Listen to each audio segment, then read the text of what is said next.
Racial discrimination and bias, they're not isolated incidents, they're built up over time. When I was hired as a border services officer, I was excited to put the training that I received into practice. I did notice that there were no other Black workers specifically around, and very few racialized workers. I think out of 250 officers, there were maybe 6 racialized, 1 being Black, who was myself. I really loved my job, but there were times that I didn't necessarily feel safe or supported as a Black woman in the workplace.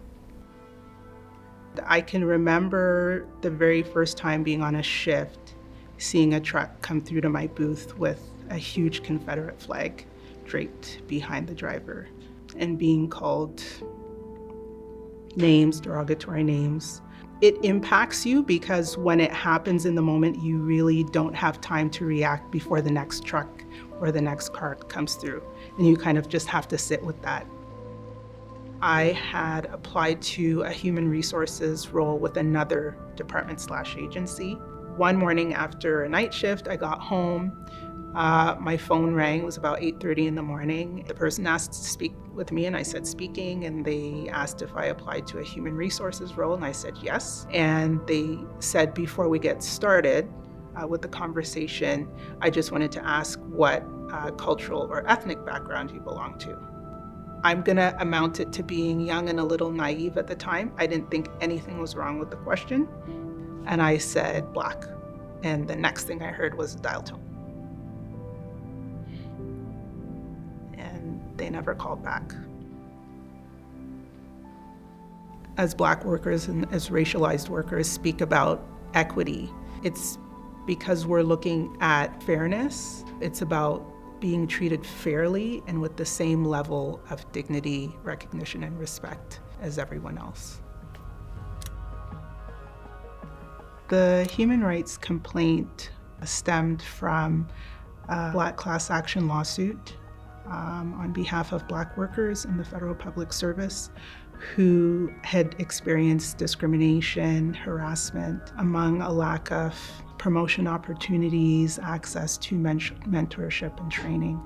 Instead of Black workers feeling that they have to raise concerns, it felt more like a collective push towards accountability and justice. The union has given me and other Black and racialized workers space to speak up and be heard, right? And there's more awareness with respects to racism and discrimination in the workplace. That can really help when we connect with non-racialized members who become aware of our experiences and they want to help support us. It's very comforting when we all come together in solidarity to push forward for a systemic change. Hearing the experiences of other union activists makes you realize that you're not necessarily alone in this fight, and it gives you a bit more courage to speak up.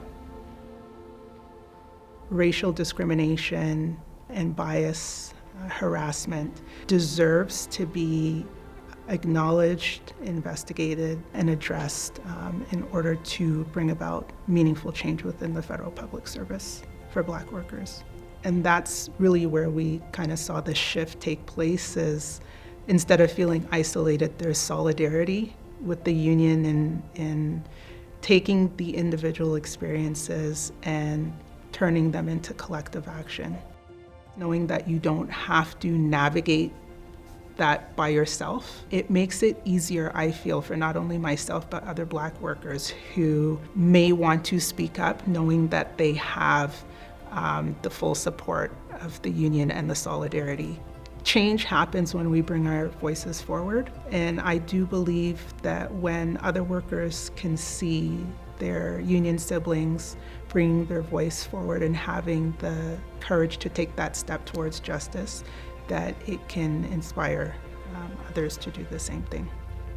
To me, We Fight for Justice means showing up as your whole self in different spaces. We don't, as Black workers, have to be isolated.